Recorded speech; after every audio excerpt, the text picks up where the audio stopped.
ఈ కేతువు అనుగ్రహం ఉన్నటువంటి వ్యక్తులు గొప్ప సర్జన్లుగా, గొప్ప సినిమా డైరెక్టర్లుగా, గొప్ప ఆధ్యాత్మికవేత్తలుగా ఉంటారు. ఇప్పుడు మనం ప్రముఖ సినీ దర్శకులైనటువంటి శేఖర్ కొమ్మల గారు హ్యాపీ డేస్ తీసినటువంటి ఆయన కేతు అనుగ్రహం ఉన్నటువంటి గొప్ప వ్యక్తి. అందువల్లనే సాఫ్ట్వేర్ రంగంలో ఉంటూ సినిమా రంగంలోకి అలా ఈ సాఫ్ట్వేర్ రంగానికి కూడా మనకి ఈ రాహుకేతువుల యొక్క ప్రభావం అనేటటువంటిది ఉంటుంది. కాబట్టి ఈ కేతువు విదేశాలకు వెళ్ళేటటువంటి వాళ్ళకి చాలా చక్కటి బలంగా ఉన్నప్పుడు విదేశాలకి వెళ్తూ ఉంటారు. అయితే ఈ కేతువు ఎన్ని లాభాలు చేస్తాడో అంత నష్టాలు కూడా చేయడంలో ఆయన చాలా సమర్థుడు.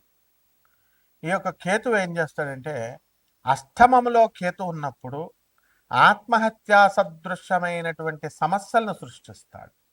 ఇప్పుడు ఎవరికి ఉందండి అంటే అది మకర రాశి వాళ్ళకు ఉంది. ఇప్పుడు మకర రాశిలో మనకి కేతువు అష్టమ స్థానంలో 1 సంవత్సరన్నర కాలం పాటు ఉంటాడు. గతించిపోయింది మే నెల నుంచి మనం చూసుకుంటే మే, జూన్, జూలై తీసుకుంటే వదిలేస్తే ఇంకా 1 సంవత్సరం 3 నెలల కాలం పాటు ఉంటాడు. అష్టమ కేతువు అసలు చచ్చిపోతే బాగుంటురా బాబు, మనకి ఇన్ని సమస్యలు వచ్చినాయని అనుకోవడము, ఒక డిప్రెషన్కి వెళ్ళిపోవడము, ఇలాంటివి జరుగుతూ ఉంటాయి. అయితే కేతు ఏమైనా ఆకాశంలో నుంచి భూమి మీదకి వచ్చి మనకి డిప్రెషన్ ఇస్తాడా? కాదు.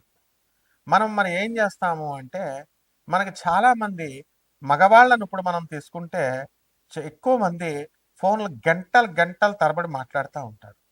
అది మగవాళ్ళతో మాట్లాడచ్చు, ఆడవాళ్ళతో మాట్లాడచ్చు.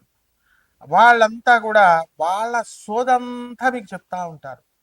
నాకు ఇలా జరిగింది, నాయన ఆత్మహత్య చేసుకోవాలనుకుంటున్నాను, మా ఆయన సరిగ్గా చూడట్లేదు, లేకపోతే మా పెళ్ళం కొడుతుంది, ఇట్లా రకరకాలుగా చెప్పి వాళ్ళ యొక్క వీడేమో ఆనందంగా వింటా ఉంటాడు. వాళ్ళంతా చెప్పిన తర్వాత ఏమవుతుంది, వీళ్ళకి ట్రాన్స్ఫర్ చేసేసారు. వాళ్ళ నెగిటివ్ ఎనర్జీ అంతా వీళ్ళకి ట్రాన్స్ఫర్ చేస్తారు. వాళ్ళ భారం చెప్పుకుంటే పొద్దు బాధ అంటారు కదా, ఆ విధంగా వీళ్ళకి వచ్చేస్తుంది. వాళ్ళు బాగానే ఉంటారు, వాళ్ళు వదిలిచేసుకున్నారు. కొంతకాలం అయిన తర్వాత వీళ్ళకి చెప్పి చెప్పి చెప్పి వాళ్ళ జాతకం బాగుపడినప్పుడు టపీమని వీడిని వదిలేస్తారు. ఎప్పుడైతే వీడిని వదిలేసేసరికి వీడికి డిప్రెషన్ స్టార్ట్. అలవాటు చేసేసరికి కదా ఫోన్లు గంటలు గంటలు మాట్లాడటం డైలీ. ఎప్పుడైతే వీళ్ళ ఫోన్ రాకపోయేసరికి వీడు పిచ్చెక్కిపోవడం, వీళ్ళక ఈ రకంగా బ్యాడ్ హ్యాబిట్స్ నేర్చుకోవడము, డిప్రెషన్లోకి వెళ్ళిపోవడము, ఇవన్నీ కూడా జరుగుతూ ఉంటాయి. కాబట్టి మనం ఏం చేయాలి అని అంటే మనము ఇటువంటి వ్యక్తుల నుంచి మనం దూరంగా ఉండాలి.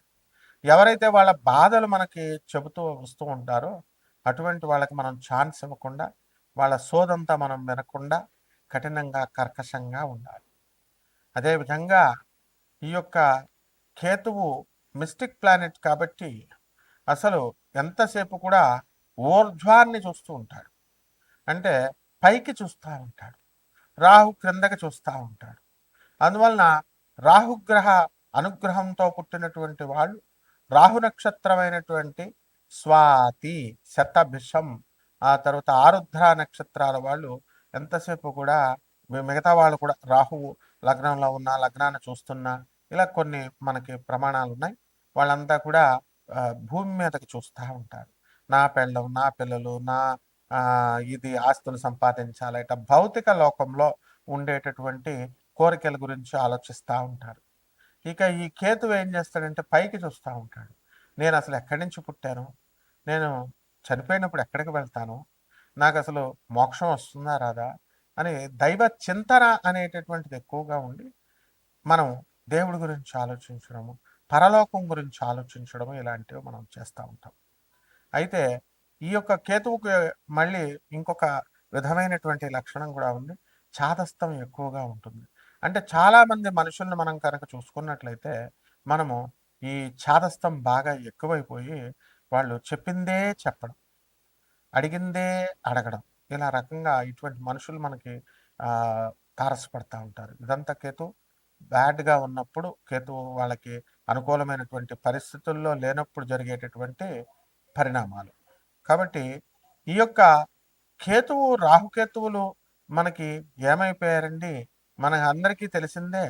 ఈ రాహుకేతువులు ఇద్దరు కలిసి ఒకటే రాక్షసుడు. అతడు ఏం చేస్తాడంటే మరి శ్రీ మహావిష్ణువుని నమ్మకుండా అతను ఈ అమృతాన్ని దొంగతనంగా తాగాలి అనేటటువంటి ఉద్దేశంతో దేవతల రూపంలోకి వచ్చి మాయ చేసి విష్ణుమూర్తినే మాయ చేస్తాడు. ఈ రాహుకేతువులు ఇద్దరు కలిసి ఒకటే సింగిల్ బాడీగా ఉన్నప్పుడు మాయ చేసి ఆ అమృతాన్ని జగన్మోహిని రూపంలో ఉన్నటువంటి శ్రీ మహావిష్ణువు దేవతలకు పంచి ఆ తర్వాత రాక్షసులు పంచుతాను అని చెప్పి ఆమె జగన్మోహిని పంచుతూ ఉంటే రాక్షసాంతకుడైనటువంటి శ్రీ మహావిష్ణువు ఎట్టి పరిస్థితుల్లో కూడా అతడు పంచడు అని చెప్పేసి మనకు రాదు ఆ వాటా అని చెప్పి మనకి అతను ఒక దేవతా రూపాన్ని ధరించి ఆ లైన్లో కూర్చుంటాడు. కూర్చున్న తర్వాత విష్ణుమూర్తి వేసేస్తాడు అమృతం, ఆ అమృతం తాగేస్తాడు. అయితే సూర్యచంద్రులు ఇద్దరు కూడా శ్రీ మహావిష్ణువుకి ఇలా సైగ చేయగానే శ్రీ మహావిష్ణువు జాగ్రత్త పడి వెంటనే ఆ అమృతం తాగేసినటువంటి రాహుకి చక్రం విసిరేస్తాడు. విసిరేస్తే సుదర్శన చక్రం తల తెగిపోతుంది. మరి ఆ ఊర్ధ్వం తల ఆకాశంలో ఉంటుంది, కేతువు మండం. తల ఎప్పుడొచ్చి మళ్ళీ మొండానికి అతుక్కుంటుందా అని చెప్పి ఇలా క్రిందగా చూస్తూ ఉంటుంది అనమాట, పైకి చూస్తూ ఉంటుంది కేతు. అలాగే ఆ యొక్క రాహు ఏం చేస్తాడంటే ఆ రాహు క్రిందగా చూస్తూ ఉంటాడు, నేను వెళ్ళి ఎప్పుడు ఎత్తుక్కోవాలా శరీరానికి అని. కాబట్టి అందువలన ఈ యొక్క కేతువు పైకి చూస్తూ ఉంటాడు. అయితే ఈ కేతువు యొక్క దశమహావిద్యలలో కేతువుని మనకి అధిష్టాన దేవత ధూమావతి. ఆ ధూమావతి అమ్మవారి యొక్క సాధన చేసిన, ఆ ధూమావతి మంత్రాన్ని మనం పఠించిన, ఇవన్నీ కూడా మనకి ఈ యొక్క కేతుగ్రహము మనకి అనుకూలమవుతూ ఉంటుంది. కాబట్టి చిన్నమస్తాకి సంబంధించినటువంటి ఆ రాహు యొక్క సాధన, ఈ యొక్క కేతువు మరి ధూమావతి అమ్మవారి యొక్క సాధన చేయడం ద్వారా మనకి ఈ కేతువుని సప్రెస్ చేయొచ్చు.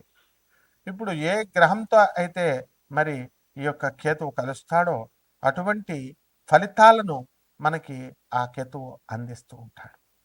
కాబట్టి రాహుకేతువులకి సపరేట్గా ఇళ్ళు లేవు. ఏ ఇంట్లో ఉంటే ఆ ఇంట్లో ఆ యొక్క ఫలితాన్ని ఇస్తాడు.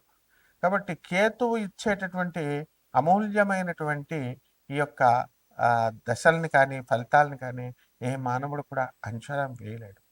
అదేవిధంగా కేతు మనకి పరిపాలించేది కేతు మహాదశా కాలం 7 సంవత్సరాలు అయినప్పటికీ కూడా ఈ కేతు మహాదశా కాలంలో భక్తి, ఆ తర్వాత ఈ యొక్క ఆధ్యాత్మిక వైరాగ్యము, ఇవన్నీ కూడా ఉంటూ ఆధ్యాత్మిక సాధనలో మంత్రతంత్ర శాస్త్రాలన్నీ కూడా మనకి వశమైపోతాయి.